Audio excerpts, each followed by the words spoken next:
Tá me ouvindo? Tá me Estou ouvindo? sim, e você? Está a ouvir? Ah, agora sim, sim, sim, estou ouvindo bem. Boa Tá noite. melhor. Boa Estou noite, ouvindo. quer dizer, boa tarde, ainda é quase tarde.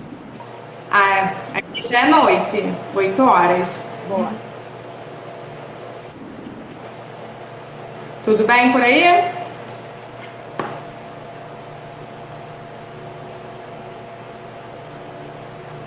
Tá conseguindo me ouvir?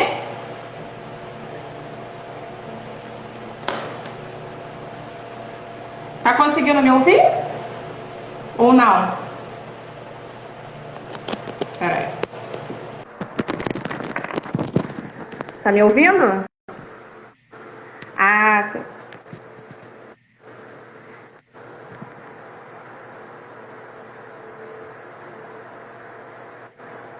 Ah, agora sim. Tudo bem? Amanda, consegues ouvir? Não entendi. Peraí.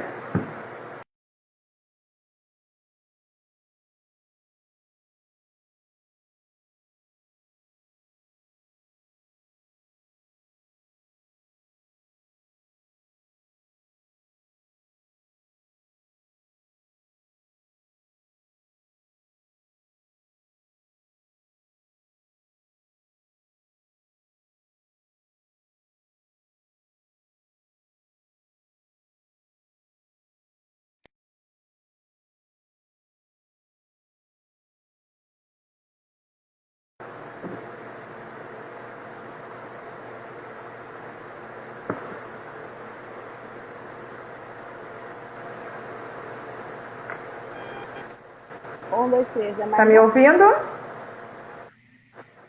E sim, tá me ouvindo?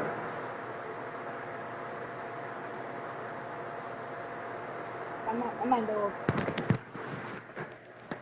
Sim. Agora sim, tá me ouvindo?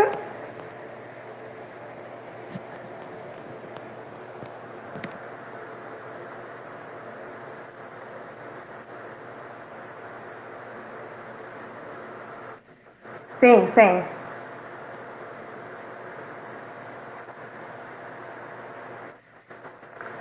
Olá, tá me ouvindo direitinho? Tudo bem?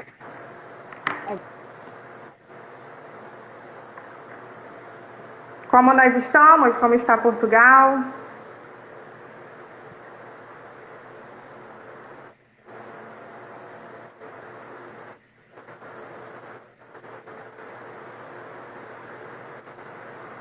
Estamos nessa fase aí difícil, né, da pandemia. A gente está aqui na quarentena também, já é a terceira onda, enfim. Mas a gente torce para que isso tudo passe logo, né?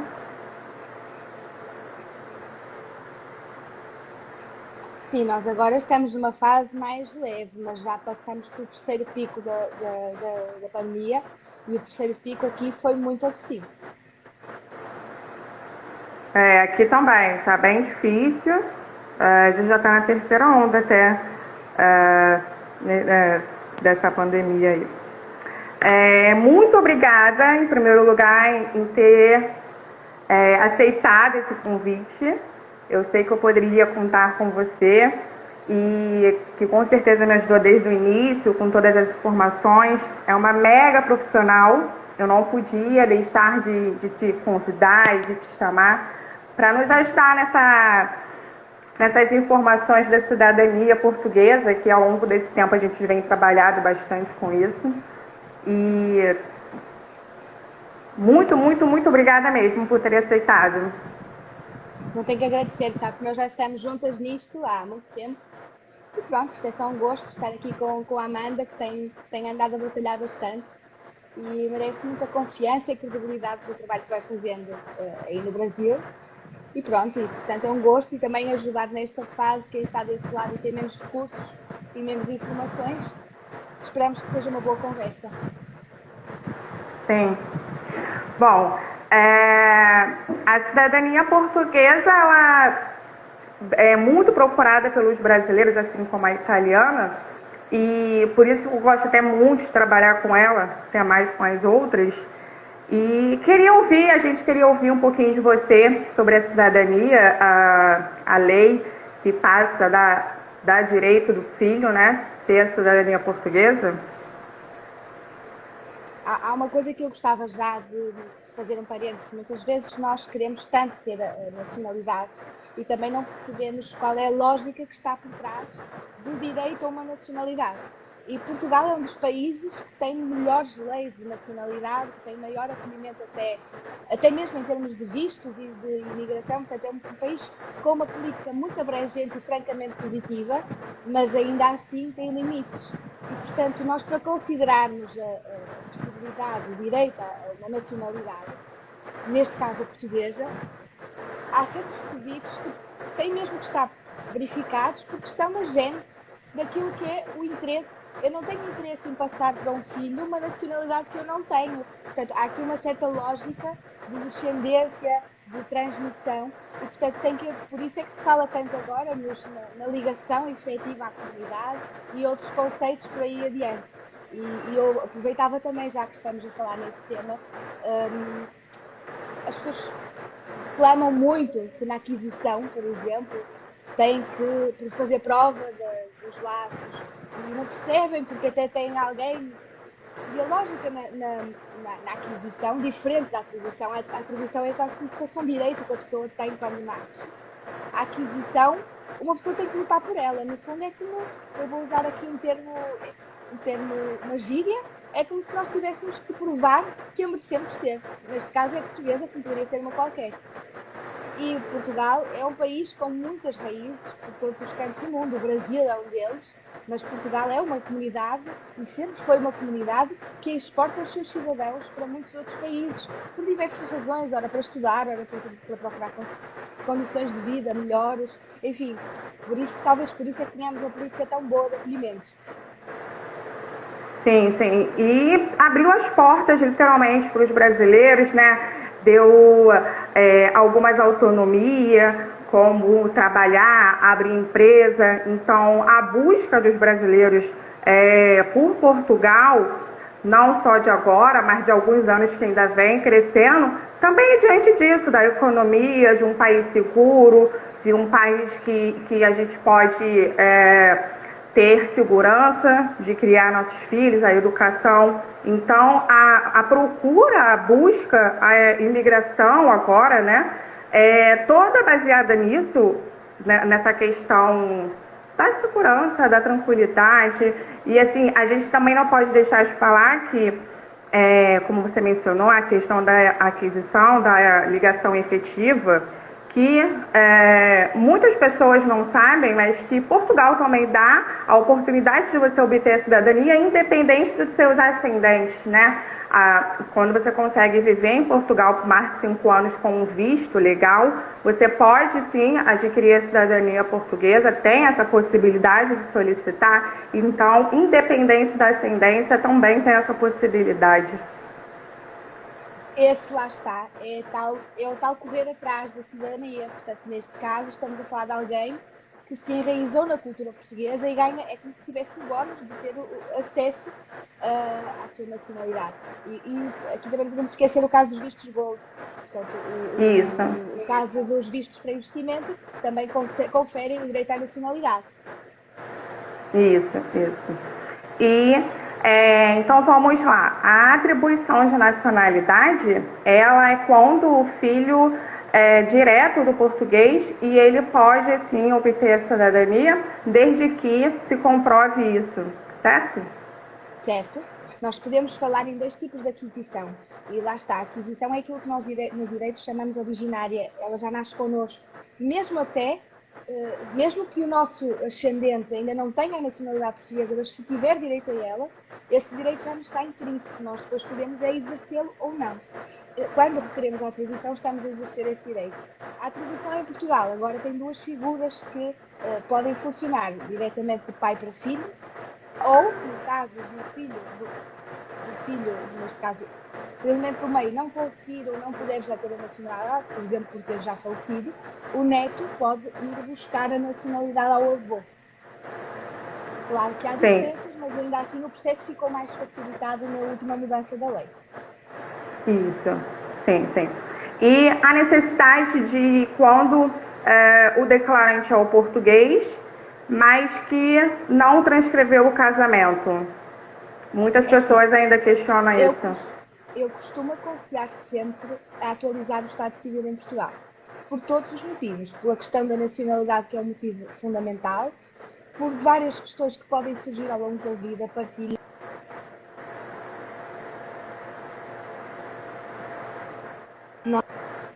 Nosso registro civil devidamente atualizado.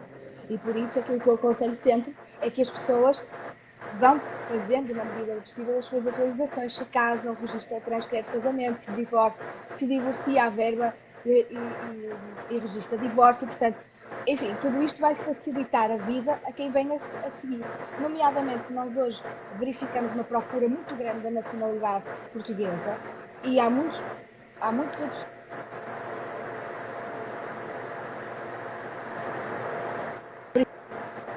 então vamos facilitar a vida a quem vem atrás de nós. Porque se nós temos casos em que os nossos cidadãos tiveram tanta dificuldade em conseguir arranjar os documentos, fazer tudo o que era preciso para conseguir obter a nacionalidade, então vamos pelo menos tentar deixar a vida mais facilitada para quem vem atrás de nós. Aliás, a nossa frente, e é este a grande conselho que eu dou. Ainda assim, e quando falamos de nacionalidade pai para filho, apesar de haver, como sempre, entendimentos diversos em conservatórios diferentes, eu tenho conseguido sempre transcrever, principalmente se for a mãe. Portanto, há uma maior facilidade em se transcrever. E até agora não temos tido problemas. Mas isso, lá está, também depende das conservatórias que escolhemos e depende das circunstâncias. Mas até hoje não tem havido grandes problemas. Apesar de, naturalmente, eu aconselhar que se faça as transcrições de casamento. O que a Maria Antônia está falando é que algumas pessoas vêm buscar a cidadania portuguesa, mas que o português se casou aqui no Brasil e não informou esse casamento em Portugal. A vida civil do português aqui no Brasil, ela não é automática, ela precisa ser informada. E isso é um processo de averbação, ou do casamento, ou do divórcio, ou do óbito. Então, as pessoas não tinham antigamente muito hábito de ir ao consulado fazer essa informação e transcrever esse casamento. Então, isso dificulta às vezes um pouco quando a pessoa não tem essa informação e quer passar a cidadania para o seu filho. Então, assim, é necessário a gente atualizar esse Estado Civil. Qualquer pessoa que a partir do momento ela receba a cidadania portuguesa, ela é portuguesa de fato, desde a data do seu nascimento. Então, toda a sua vida civil, ela precisa e é obrigada a informar Portugal. Se ela se divorciou ou se ela teve o segundo casamento, isso é necessário informar, não é automático. Então, a partir do seu nascimento, passa-se a ser obrigatório a ir no consulado ou fazer direto em Portugal, mas precisa-se sim, até porque você vai receber uma certidão como a de nascimento, sendo de casamento, sendo a de óbito, enfim, isso é muito importante ter essa informação em Portugal. Nós agora estamos a pensar só no âmbito da nacionalidade e da cidadania, mas pode ocorrer, neste momento até a pessoa está a querer a nacionalidade e não tem interesse em vir para Portugal ou estar em Portugal, ter vida em Portugal, mas daqui a 10 anos até pode ter interesse em ter um negócio, em comprar uma casa. E, por exemplo, a situação conjugal é relevantíssima, porque se uma pessoa for casada no Brasil, mas não transcrever o casamento em Portugal não pode otorgar uma escritura como casada, porque será, e isso depois terá muitas implicações em toda a sua vida. E por isso é que é sempre aconselhável, é sempre preferível que as pessoas vão atualizando o seu estado civil em todos os seus sentidos. Sim, sim. E a gente precisa também informar que a homologação do divórcio é uma homologação de sentença. Então, é um processo também que será aberto em Portugal, precisa de um advogado. Lá também é obrigatório, sim. Tanto aqui no Brasil, porque precisa desarquivar o processo, precisa enviar para Portugal, ou seja, é um processo a ser realizado. Então, o consulado não faz esse tipo de homologação, é bom informar, e precisa-se sim de um advogado experiente, Dona Maria Antônia, já fizemos vários, né? inclusive, e isso é importante também saber, porque o divórcio, às vezes as pessoas querem pular essa etapa, né? Se tiver o segundo, não, é necessário, é obrigatório e precisa se fazer em Portugal também esse processo. Apesar de ser uma infelicidade casar 4 vezes, ainda que isso aconteça, não se pode cruzar aqui em Portugal logo para o 4. Portanto, tem mesmo que se fazer o caminho todo. Portanto, se a pessoa tiver casado 4, 5, 10 vezes, tem que casar, divorciar, casar, divorciar. E embora o casamento seja um processo, a transcrição de casamento é um processo simples, que é feito na conservatória e relativamente célere, o processo de revisão de divórcio implica uma ação no tribunal, que não deixa de ser também simples e célere dentro dos possíveis, mas que implica obrigatoriamente uma ação em tribunal. Isto aplica-se quer o divórcio tenha ocorrido no Brasil em tribunal, ou quer tenha sido feito em cartório. Portanto, em ambas as situações faz-se a revisão de sentença estrangeira, apesar de, no caso do cartório, não estarmos perante uma sentença. Mas ainda assim é assim que se atua e que se realiza. Isso, verdade. E assim, eu recebi até essas perguntas essa semana, quando o português quer casar com um brasileiro em Portugal. No caso, ao contrário. Português. Aqui há várias atenuantes que é preciso ter em consideração. Primeiro, depende da conservatória, como em tudo.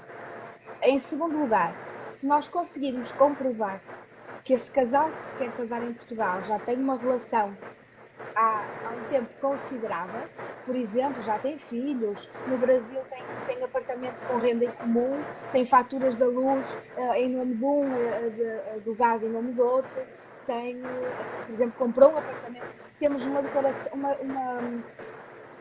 uma escritura de união estável, por exemplo, com 4, com 5, com 10 anos, aí à partida vai ser muito fácil conseguir realizar esse casamento de forma célere e evitar que a conservatória envie o processo ao CEF. De outra forma, se um casal aterrar em Portugal e decidir casar, sem ter qualquer histórico por trás e sem comprovar qualquer histórico anterior a essa tentativa de casamento, o processo vai automaticamente cair no CEF para verificar e para excluir um eventual casamento por interesse. E por isso é bom que quando às vezes um casal quer casar em Portugal por questões sentimentais, tenha estes aspectos em mente para facilitar depois o processo na chegada a Portugal. Porque se já levarmos tudo isso bem trabalhado, e isso pode ser feito com a ajuda aqui, é muito mais expedito e muito mais garantido que consigamos tratar do processo com alguma rapidez e com segurança que vai ser realizado. Isso. O cônjuge, para ele ter direito à cidadania, independente do casamento sendo em Portugal ou no Brasil, precisa-se ter 5 anos, agora com a nova lei, 3 anos de casamento realizado no civil, certo? Certo. O que acontece aqui é que nós temos a mesma situação, portanto, não é a pessoa casar, temos que estar a perceber que quando um cônjuge vai pedir a nacionalidade pelo casamento, a partida terá que ter algum vínculo forte com o país. De outra forma, não faria sentido. Não é? E uma pessoa que esteja casada já há um determinado número de anos, presume-se, pelo menos a lei presume, que está mais enraizada na cultura do marido, do cônjuge, neste caso, quer seja marido ou esposa. E é esse um dos fundamentos para que tenha que se guardar esse prazo, digamos assim. Isso. A gente também tem que deixar claro que o cônjuge, diferente do filho do português, é uma nacionalidade adquirida, né? O cônjuge, ele não tem ligação sanguínea, então ele passa a ser português a partir do momento que for definido seu processo de nacionalidade. E é por isso que eu há pouco dizia que um filho ganha a nacionalidade nasce consigo, mesmo que o seu pai não tenha a nacionalidade. E pode nunca vir a ter, aliás, se a atribuição for feita através dos avós. Mas uma aquisição, como é o caso do casamento, a residência em Portugal, enfim, essa sim pressupõe a nacionalidade é a partir do momento em que é conferida. E só.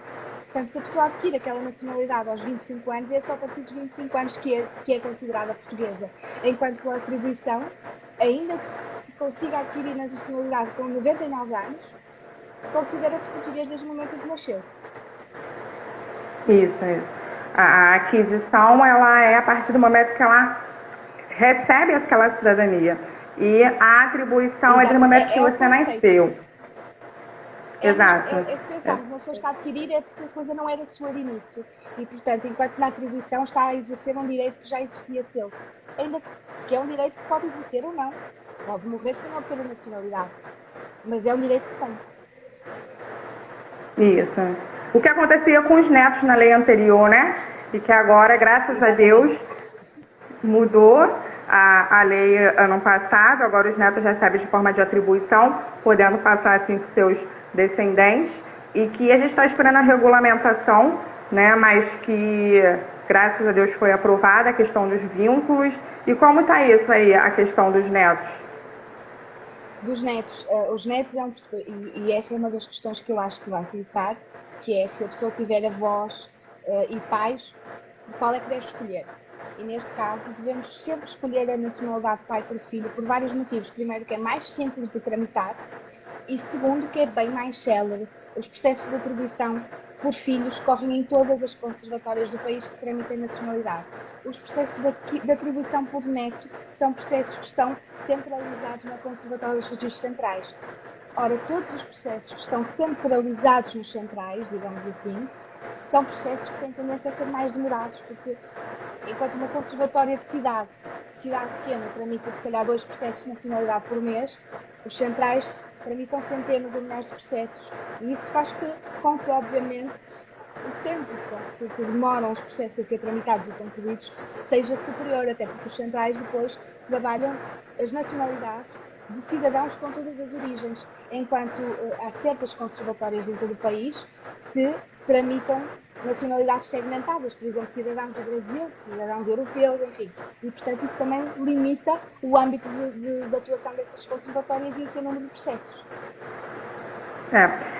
O que a doutora está falando é assim, que quando o neto tem a possibilidade, primeiro, de passar de pai para filho, a orientação é não pular essa geração, porque a única conservatória que lê esse processo, que analisa esse processo, é a Central de Lisboa, que é super lotada, faz com que o processo demore ainda mais, né? Então a gente sempre orienta, o filho do português está vivo, então solicita primeiro para depois passar para o neto. O neto é o último caso, é quando realmente pulou uma geração, o filho do português não é vivo e não obteve a cidadania. Aí sim, aí não tem outra opção a não ser o neto solicitar a cidadania dessa forma, mas a gente deixa claro que a gente ainda não tem uma previsão de finalização desse processo de neto, né? Até porque a lei ela mudou recentemente, a gente está aguardando uma regulamentação, mas de fato sempre foi dessa forma, desde a lei anterior, sempre foi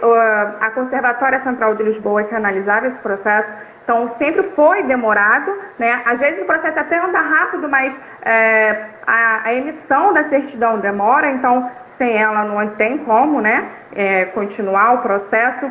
Então, assim, nós brasileiros, principalmente, ficamos muito felizes porque a gente conseguiu essa ideia de não ter que comprovar os vínculos como a lei antes solicitava. De fato, o que diz é que a gente consiga comprovar que fala a língua portuguesa, né? E que agora facilita um pouco mais. Então eu acredito que agora a conservatória está muito mais lotada do que antes, né? Porque, independente disso... Agora, há uma coisa também que eu vou acrescentar aqui. Os processos, era há bocado aquilo que falamos, os processos que são tramitados nas outras conservatórias, ou seja, em todas, são processos que à partida são automáticos. É só verificar se as certidões estão corretas, se é tudo verdadeiro. E é direto, ou seja, não há muito que ver ali. Nos processos que normalmente tramitam nos centrais, e não são só esses, não é? São mais complexos. Alguns envolvem, por exemplo, a necessidade de comprovar antecedentes criminais. Enfim, são processos que exigem uma análise que não é só chegar ali e ver se bate tudo certo. E isso é óbvio que atrasa mais os processos. E depois há outra realidade. Há muitos brasileiros que se queixam que os processos nos centrais duram muito tempo. Mas não é um país que se possa queixar da demora nos centrais. Por exemplo, há muitos cidadãos da Índia a requerer a nacionalidade, porque ainda tem muitas relações com, já foi uma colónia portuguesa, e esses processos são processos que ficam 4, 5, 6 anos na Conservatória dos Registros Centrais. Muitas vezes devido a exemplos de fraudes já detectadas em processos anteriores, que faz com que atualmente esse tipo de processos sejam extremamente escrutinados.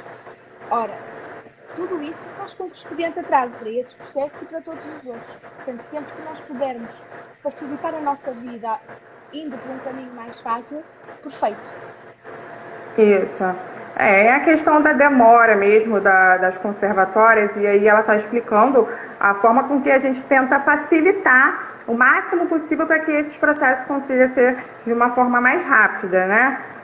Algumas conservatórias, as pessoas às vezes não entendem, acham que tem que ter um prazo, mas não tem como dar um prazo, porque isso depende, como a doutora está falando, de vários casos que precisa ser analisado, que faz com que esse processo demore um pouco.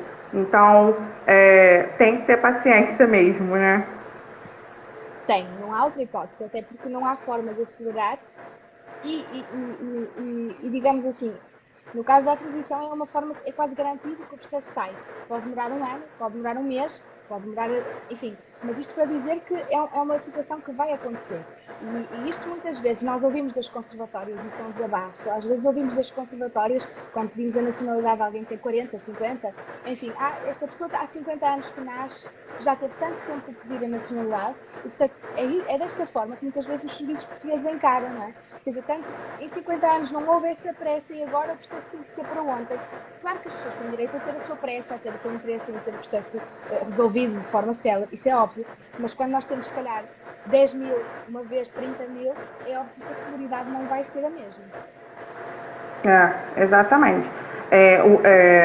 Eu vi isso também quando fui lá na Conservatória Central de Lisboa, como é o atendimento e como é sofrido realmente para os portugueses poder fazer o atendimento, porque as pessoas precisam também entender que não é só brasileiro que solicita a nacionalidade portuguesa, né? A gente tem outros países, tinha muito angolano, enfim, que solicita. E assim, são conservatórias muito sérias, que trabalham muito sérias e que precisam ser analisados muito sério todos os documentos. Então, assim, o que a gente tenta fazer a nossa parte de enviar os documentos certos, analisado, verificar se precisa fazer algum tipo de retificação na certidão, tudo isso para a gente anteceder uma exigência, uma demora num processo até a gente aguardar. Então, assim, cada conservatória tem o seu prazo, cada conservatório trabalha da sua organização. Às vezes as pessoas também fazem muita comparação. O meu processo saiu em 3 meses. Não podem, não podem. Exatamente. Podem, isto varia de pessoa para pessoa. Por exemplo, há conservadores que não fazem determinadas coisas e fazem outras, ou que não fazem de determinada forma. Há coisas que são tabuladas, não é? Que a lei diz especificamente como é que têm de ser feitas. Há muitas outras coisas que cada um vai fazendo a sua interpretação à sua maneira. E, portanto, há conservadores que atuam de uma forma e exigem determinadas coisas, há outros que já não exigem tantas formalidades. Portanto, enfim, isto vai variando. Portanto, eu ter um processo em Caminha não é necessariamente igual a ter um processo em Vila Nova de Gaia. Exatamente. Isso acontece muito, foi bom até você falar, como a gente falou anteriormente, quando o declarante é o português, o homem. Então, algumas conservatórias não exigem a obrigação de transcrever o casamento, mas algumas sim. Então, as pessoas não entendem. Quando a gente informa que, bom, é o declarante do nascimento, foi o pai, tá tudo certinho, não precisa retificar. Se vai ter conservatória, vai ter muitos processos que já finalizaram dessa forma. Mas vai ter conservatória que vai sim obrigar que faça a transcrição de casamento, independente do português estar vivo, estar morto, ou se já teve outro casamento, enfim. Vai exigir. E isso são coisas que a gente não tem como medir, não tem como saber. A gente tem que aguardar e a gente tenta fazer da forma que a melhor forma possível para tentar que ande mais rápido o processo, né? Exatamente, portanto, aquilo que temos que tentar, e quem está deste lado normalmente vai saber mais ou menos como é que funciona de um lado e como é que funciona do outro, mas isso não faz com que possamos fugir muito às situações. Por exemplo, falando do ACP, o ACP, o Arquivo Central de Porto, foi uma conservatória que já trabalhou, eu já estive lá nacionalidades com menos de um mês, já tive nacionalidades lá concluídas em menos de um mês, e já tive nacionalidades lá há mais de um ano, e que não saíram de sítio, e que demoraram, por exemplo, 8 meses após a conclusão para emitir a própria certidão. E as pessoas às vezes não acreditam nisto, acham que nós é que estamos a enrolar o processo, mas a mera emissão de certidão chegou a demorar 8 meses. E, portanto, nós estamos de pés amarratados, não há nada que consigamos fazer. Não adianta ligar muito, que quanto mais ligarmos, pior é, porque além de dificultar, começam a dificultar o nosso trabalho e além de mais o tempo que perdem a responder-nos, deixam de estar a trabalhar. E isso torna às vezes muito, muito difícil o nosso trabalho aqui. Mas é verdade que efetivamente às vezes há conservatórias que até estão a andar muito bem e de repente começam a sofrer atrasos, há outras que até estão muito atrasadas e de repente começam a trabalhar mais depressa, e isto é incontornável. Eu tive inclusive a experiência de falar com uma conservatória, um escritório anterior, e eles falaram exatamente isso para mim, que o fato da gente ligar para saber de um processo que eles ainda não informaram se houve exigência ou não, faz com que o processo demore mais ainda. Por quê? O fato de parar uma pessoa que está trabalhando no seu normal para verificar o seu processo, que se a gente não for informada porque está normal, faz com que o processo demore, que a pessoa parou de analisar um processo, foi lá verificar o seu, ou seja, eu já ouvi isso. A lógica aqui é, o processo entra, certo? Isto é quase como quando a gente diz que as más notícias aparecem. Aqui é a mesma coisa. Nós vamos saber do processo quando nos notificarem. Agora, realmente, se dissermos assim, entramos numa demora excessiva, e se calhar eu vou lá saber como é que está. Eu tenho processos, nomeadamente esses tais da Índia, que estão empancados há 3 ou 4 anos, e estes eu tenho que pressionar para saber como estão, porque, enfim, têm outro tipo de problemas associados. Agora, processos de atribuição, no caso de brasileiros, são processos em que, à partida, eu entrada e fico à espera que conclua, e não há nada que eu possa fazer para acelerar o processo. Exatamente, é porque assim, quando a gente entra com o processo do cliente, a gente sempre dá um prazo de acordo com aquela experiência que a gente tem. Então, assim, tem um processo, como ela falou, que pode finalizar em 1 mês, mas tem processo que demorou 8 meses, 1 ano, e que você vê que o processo não tem nada que cair em exigência. Não tem como a gente saber disso. E aí o cliente fica sempre naquela ansiedade de ficar perguntando, né, como está o processo e tal.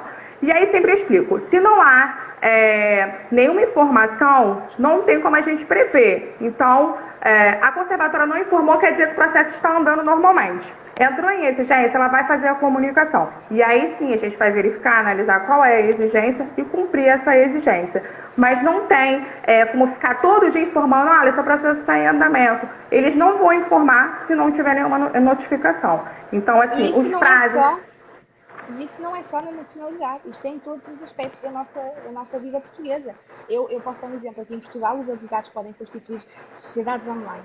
Eu já criei sociedades em que criei hoje e ela amanhã está pronta, constituída, feitinha, e já criei sociedades que demoraram 1 mês a ficar concluído o processo de registro.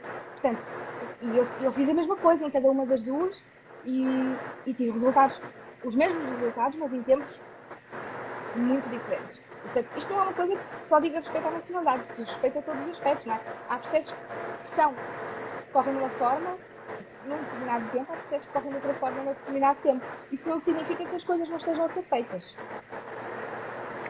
Exatamente. Então, fica aí a dica, né? Se não há notificação, não há informação, não há o que dizer. Então, não há outro jeito a não ser aguardar mesmo a finalização desse processo. Quer falar alguma coisa? Quer acrescentar alguma coisa na questão da atribuição, da transcrição de casamento, aquisição, tudo isso que a gente... Eu faço é dar um conselho. Há muitos adultos que estão neste momento a tratar da nacionalidade, então tratem logo de filhos, enfim, se tiverem filhos, se tiverem netos, se tiverem, enfim, descendentes que pretendam, que possam ter esse direito. Há muita gente que me diz, eu quero ter uma nacionalidade, um dia o meu filho pode querer estudar na Europa. Então tratem, não deixem para quando ele tiver 20 ou 30 anos e precisar de ir para a Europa 6 meses depois. Tratem já, porque a nacionalidade fica lá e não tem mais custos. Vocês recebem aquela certidão, mas não tem mais custos associados com a nacionalidade. Em compensação, têm muitas garantias e muitos direitos associados e podem usar deles quando quiserem, se quiserem.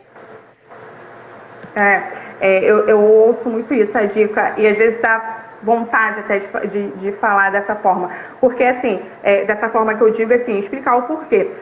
Quando as pessoas veem a necessidade de obter a cidadania portuguesa, porque vai facilitar ser um cidadão português para o seu filho, para o seu neto, estudar, morar, trabalhar, enfim. E aí eles correm para isso, mas, enfim, esquece que tem que solicitar os documentos, de saber quem é o descendente, se a certidão tem mais de 100 anos, e aí fica naquela ansiedade, naquela preocupação. Então, de fato, tem um ascendente português, dá para solicitar a cidadania? Não deixa para depois, a gente começa o processo. E deixa esclarecer que o nosso ascendente não tem que estar vivo. Não tem que estar vivo, O nosso avô não tem que estar vivo. Nós convencionamos para referir a nacionalidade, mas o pai ou o avô não necessita, ou a mãe e a avó não necessitam de estar vivos para que seja referida a nacionalidade, desde que consigamos localizar os documentos, mas sobre isso há maneira a falar noutra altura. Isso. Então, assim, tem um ascendente português, ele não precisa estar vivo, como a gente está falando, precisa saber a origem, né, a documentação de fato, porque precisa se comprovar que é realmente descendente, né, com as certidões. Então, a gente não precisa perder tempo, não precisa esperar ter a oportunidade para obter essa cidadania. A gente tem outras formas também, como a gente falou dos vistos, né, para poder... Aí já é uma outra questão, porque aí depende de como você vai solicitar o visto, de que forma. Os aposentados hoje têm um pouco mais de facilidade, né, para obter o visto, mas tem o visto de estudo, o visto de trabalho, o visto Gold, enfim, que isso dá também a oportunidade da pessoa se tornar um cidadão português. Portugal tem uma lei muito inclusiva, é uma das leis mundiais com maior acolhimento, lá está, com maior abertura a cidadãos estrangeiros. E isso permite que depois quem entra em Portugal depois não só consegue trabalhar, viver, estudar em Portugal, como circular por toda a Europa no âmbito do acordo da União Europeia e do Espaço Schengen. Mas pronto, mas isto aqui é muito relevante. Outra coisa que eu se calhar acho que é muito relevante falar é as alterações de nome.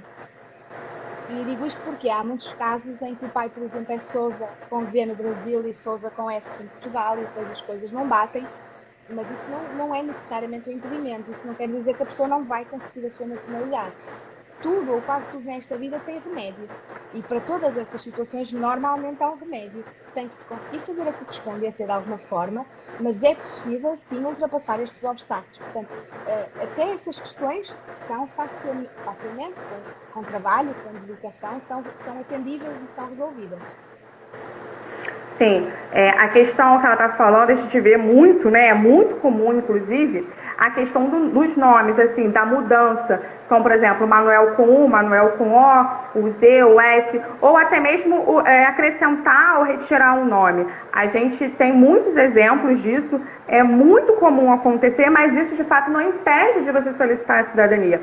Como ela falou, com um bom trabalho, com a nossa experiência, a especialidade, a gente consegue fazer com que a gente consiga comprovar o que de fato ocorreu, né, retificar. Então, assim, não há nada que impeça isso.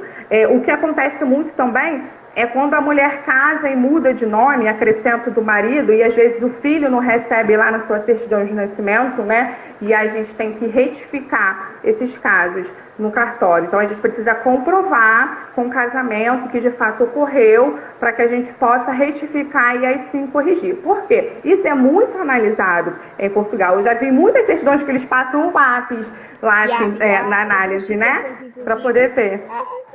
Antigamente, antes de 1911, os batismos portanto, as certidões não eram de nascimento, eram de batismos. Quem lavrava os assentos eram os padres quando batizavam as crianças. E ponto número 1, isso pode levar a que uma criança tivesse nascido no dia 1 e depois fosse registada como tendo nascido no dia 5 ou 20 ou o que fosse. E ponto número 2, em muitas paróquias, em muitas freguesias, na certidão, no assento, ficava só o primeiro nome. Então, presumia-se que o nome depois era, em Portugal, normalmente o primeiro apelido é o último da mãe e o último apelido é o último do pai, e então presumia-se que a pessoa tinha aquele nome principal e os outros dois, mas, de facto, a pessoa só estava registada como Manuela, ou Joaquina, ou Teresa, ou Ana, enfim. E isso muitas vezes lá está. Tem que depois fazer um trabalho de correspondência dessa Manuela ou Joaquina com as certidões que são apresentadas, porque muitas vezes a pessoa depois vai para o Brasil e no Brasil tinha documentos como o Joaquina da Silva Pereira, por exemplo. E tem que se fazer a correspondência entre aquela Joaquina que é só Joaquina e aquela Joaquina que é Joaquina da Silva Pereira. Então, isso geralmente acontece quando é mais de 100 anos, né, que ainda não existiu o registro civil, né, e aí a certidão de nascimento do português era apenas a certidão de batismo que o padre lavrava na igreja.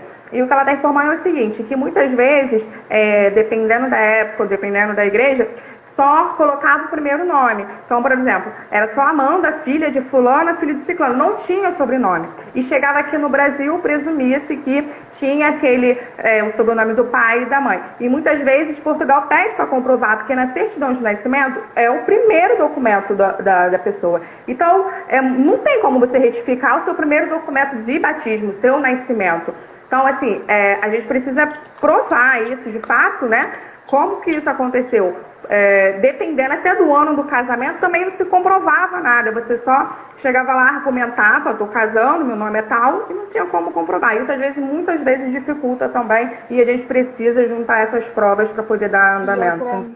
Outra questão muito importante relacionada com esses pequenos erros até de nome, e essa é uma experiência que eu não, mas a minha mãe viveu pessoalmente. A minha mãe nasceu no Brasil e filha de 2 portugueses, e quando foi registada no Brasil, quando nasceu, ninguém deu conta, mas a minha avó ficou como Lígia. E ela toda a vida fez a vida no Brasil sem nunca ter tido um único problema. Entretanto, regressou a Portugal e, passados uns anos, decidiu casar-se. E quando foi para casar, quando já estava com tudo marcado, deram conta do lapso. E, portanto, em Portugal não a casavam de jeito nenhum, e ela tinha que requerer a retificação da certidão de nascimento brasileira para o nome constar como Lídia e não Lígia. E, portanto, todo esse processo teve implicações na vida dela, como tem as implicações de muitas outras pessoas que possam passar pelo mesmo. Por isso é muito importante, porque às vezes um pequeno lapso pode determinar uma grande chatice na vida daquela pessoa. Sim, e às vezes é um erro do próprio cartório aqui, por exemplo, no Brasil. Um erro de digitação. Esses dias eu peguei até um caso que, por exemplo, era Maria de Souza, mas o Souza não foi compreendido pelo cartório brasileiro e ele colocou Maria de Paula. E se eu não verificasse isso, imagine a confusão que ia dar, porque era um segundo nome, né? Era um sobrenome e que o cartório não tinha entendido de fato como estava escrito no livro. Então, assim, é porque as letras muitas vezes dificultam, mas o cartório é total responsável por essa certidão e às vezes não é caso de retificação, às vezes é um caso de um erro do cartório. Então, isso tudo tem que ser muito analisado com a experiência, com a nosso olhar, né, para essa parte. Caso, se o erro for nosso, neste caso, se ao fazermos a nacionalidade portuguesa, se formos nós, se for eu ou se for a própria pessoa a cometer esse erro, a responsabilidade é nossa e nós é que temos que requerer a alteração e pagar por essa retificação. Se for um erro dos serviços aqui, são eles que assumem. Mas se nós nos enganarmos e em vez de Sousa escrevermos Paula, seremos nós depois a ser responsáveis pelo pagamento da retificação. Por isso é que é muito importante, quando se dá a entrada de um processo, analisar vírgula por vírgula. Sim, sim. O caso até do casamento que eu não falei aqui, o cartório ele tem muito no automático de já gerar o nome da cônjuge como se ela tivesse acrescentado do casamento. Eu tenho um caso, inclusive, que eu estou fazendo a retificação por conta disso. Mas a cônjuge, ela não inseriu o nome do seu, no caso, no seu casamento. A sua certidão de casamento em nenhum momento mencionou que ela aderiu o nome do seu cônjuge, mas na certidão do seu filho acrescentaram o nome do pai no nome da mãe, como se ela tivesse mudado. Então, assim, às vezes é automático isso do cartório, a gente tem que analisar muito essas informações, porque dá um problema lá na frente, como você falou, às vezes passa da nossa responsabilidade, passa a ser de Portugal, porque é eles que estão analisando o processo e finalizando isso, com certeza é visto, é muito difícil e pode dar muitos problemas lá na frente.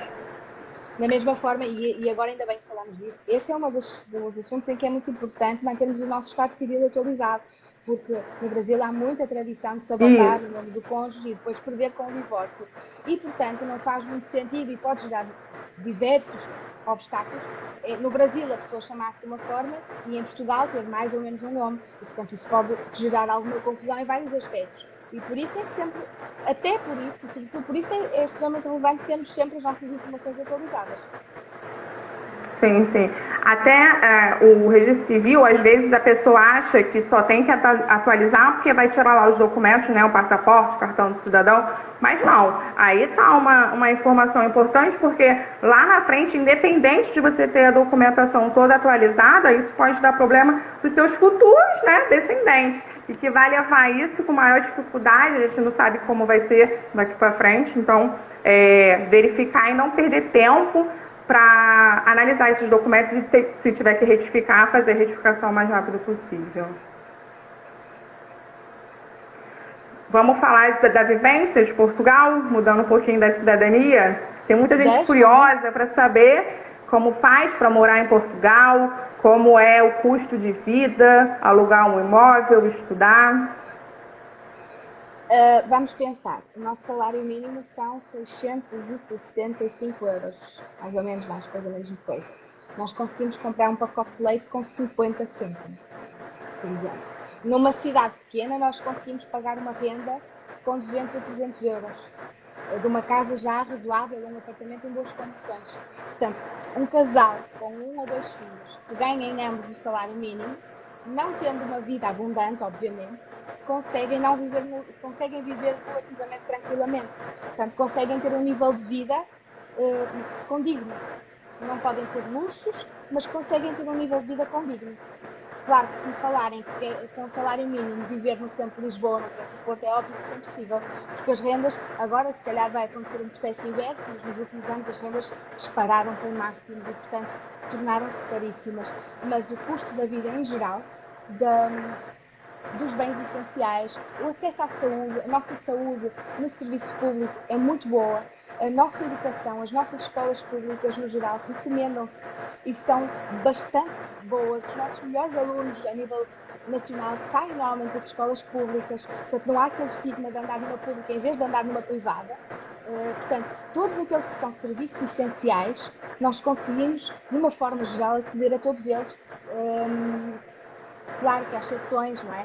Portanto, mas se nós partimos a pé e formos para o hospital, nós temos bons hospitais no serviço público que nos tratam, boas escolas. E depois temos a questão da segurança. É um país, óbvio que há zonas mais ou menos tranquilas, mas Portugal, na sua gênese, é um país tranquilo e é um país em que, tirando as grandes cidades, podemos falar Lisboa, Porto, Braga, Coimbra, as outras cidades são cidades relativamente tranquilas para se viver, ou seja, não temos trânsito, não temos grande confusão, podemos passear na rua, também não é aquele cenário que só temos campos, não, mas são cidades muito tranquilas e agradáveis para se viver. Sim, o que ela está falando é que, de fato, assim, as pessoas às vezes idealizam, né, em morar em Portugal, enfim, ela está falando sobre o salário mínimo português, está em torno de 667, mais ou menos, né, euros.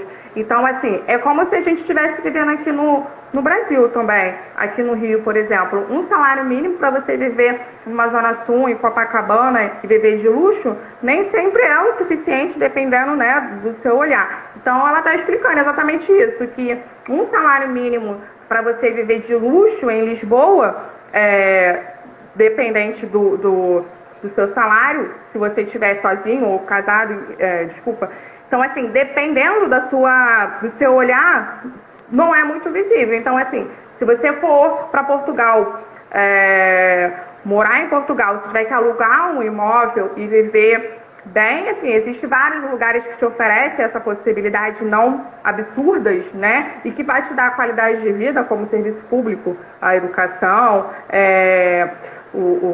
a saúde pública, que é muito boa, inclusive. E uma dica, as cidades mais pequenas, apesar dos estrangeiros tenderem a procurar as grandes cidades, porque supostamente há mais oportunidades, mas o nível de vida nas cidades mais periféricas é muito superior em todos os aspectos e muitas vezes existem oportunidades de trabalho que até conferem uma qualidade de vida às crianças que vêm habituadas do Brasil a um determinado tipo de vida muito mais folgado.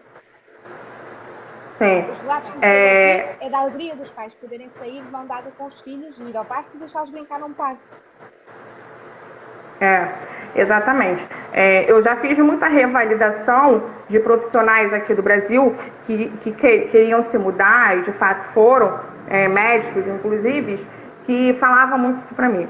Que assim, muitas vezes a questão financeira aqui no Brasil era até maior do que ele iria receber em Portugal. Mas Portugal estaria proporcionando algo que aqui ele não tinha, que era justamente isso, a qualidade de vida, a segurança, poder criar seus filhos numa total segurança.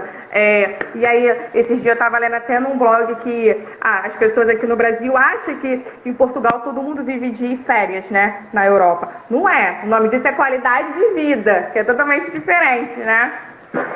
Mas lá está, um casal no Brasil que tenha um nível de vida bom. Os filhos têm de estudar numa escola privada. Se tiverem doentes ou qualquer acompanhamento médico nos hospitais e instituições privadas, têm que pagar o sistema de saúde aí, enquanto o nosso sistema de saúde é tendencialmente gratuito. Portanto, todas essas condições acabam por contribuir para que o casal aí no Brasil consiga ter uma boa vida, mas tenha muitos mais custos que nós para termos essa mesma vida aqui em Portugal. Exatamente, às vezes se ganha-se mais aqui no Brasil, mas se gasta muito mais. E o que a gente mais quer, assim, idealizando tudo, é o que Portugal nos proporciona, que é a qualidade de vida. Você poder sair na rua tranquilamente, o que aqui não se vê muito, né? Então, existe todas essas formas de você poder idealizar Portugal, como a gente falou, que é a cidadania, que é o visto, a qualidade de vida, homologar o seu diploma e trabalhar na sua profissão em Portugal, né? Então, fica aqui o convite, né, para a gente poder ter bastante português e brasileiros, independente da forma, para ter essa qualidade de vida. Eu, inclusive, quero acrescentar aqui que, assim, eu oriento sempre aos meus clientes que querem ir de vez para Portugal, conhecerem Portugal primeiro. Como você falou, às vezes a gente idealiza logo Lisboa, né? Aquelas cidades mais turísticas, mas existe as cidades pequenas também, que são super agradáveis e que dá também a oportunidade do emprego hoje, da questão profissional, da mão de obra, e que dá a qualidade de vida. Da mesma forma, vai ter a saúde, a educação pública muito segura. Então, assim, quem vê Portugal da forma de moradia, o legal é conhecer também. Não só idealizar e ir direto, mas conhecer o serviço público, as universidades que são fantásticas e cada vez mais sendo procurada. Algumas universidades portuguesas, inclusive, já aceitam a nossa prova do Enem, né, que dá essa possibilidade dos brasileiros estarem estudando numa universidade de qualidade, ou seja, então é importantíssimo, independente da sua ascendência, da sua possibilidade de obter essa nacionalidade, é conhecer de fato Portugal, a sua cultura, economia, educação, as pessoas. Então, assim, nós temos muito de Portugal, mas é muito importante esse conhecimento, essa troca, né, para que a gente possa migrar de fato e deixar. E também é importante que às vezes as pessoas vêm para Portugal também com a ideia de Portugal é paraíso. E Portugal é perfeito. Então, depois, qualquer contrariedade que as pessoas enfrentam, ficam extremamente iludidas, porque afinal Portugal não é aquilo que elas pensavam. Atenção, Portugal não é perfeito, apesar de tudo, é um país como todos os outros, tem as suas coisas boas, tem as suas coisas más. E a pessoa não pode sair do Brasil, largar tudo e vir para aqui e achar que assim do nada que vai construir uma vida. Portanto, isso pode acontecer, mas não é suposto que isso aconteça com toda a gente. Portanto, o processo de transição tem que ser estudado, tem que ser pensado. Sim. E a pessoa tem que vir preparada para que nem tudo vai ser mal-folgas. Em relação à integração, da minha experiência, eu acho que os portugueses acolhem bastante bem os brasileiros e começam a ser cada vez mais. A escola onde os meus filhos andam é uma escola pequena e mesmo assim nós já lá temos cerca de 4 ou 5, numa escala de 100 alunos é alguma coisa, e, portanto, e normalmente não há distinção. Portanto, as pessoas não fazem, até porque a língua é a mesma, as pessoas conseguem, apesar de tudo, têm um modo de vida relativamente idêntico e é muito fácil a integração dos brasileiros em Portugal, da mesma forma como foi muito fácil a integração dos portugueses no Brasil há muitos anos e ainda hoje. Sim, é verdade. É muito importante isso mesmo, ser estudado de fato e você saber o que realmente, né, acontece em torno de todo o país, até na Europa também, em geral, porque também dá essa possibilidade de você morar em outro país sem ser Portugal, mas não ter essa ideia de que está indo para Portugal e está tudo resolvido, porque é diferente, é totalmente diferente do que a gente vive hoje.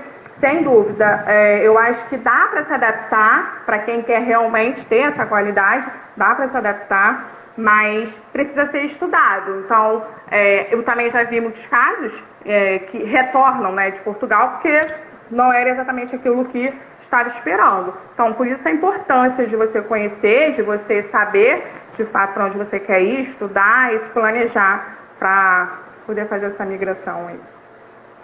E tem que ter a consciência, para o bem e para o mal, que vai ser uma pessoa que não está no seu país. Por muito bem que seja acolhida, nunca vai estar da mesma forma que estaria na sua casa, da mesma forma que todos aqueles portugueses que migraram para a Suíça, Brasil, Inglaterra, França, lá levavam um modo de vida muito diferente daquele que fariam se estivessem em Portugal. Portanto, tudo isto, o chip vai mudar para as pessoas, em todos os sentidos, e isso não é necessariamente mau e também não é necessariamente maravilhoso. Até porque Portugal, até nas questões de entrada em Portugal,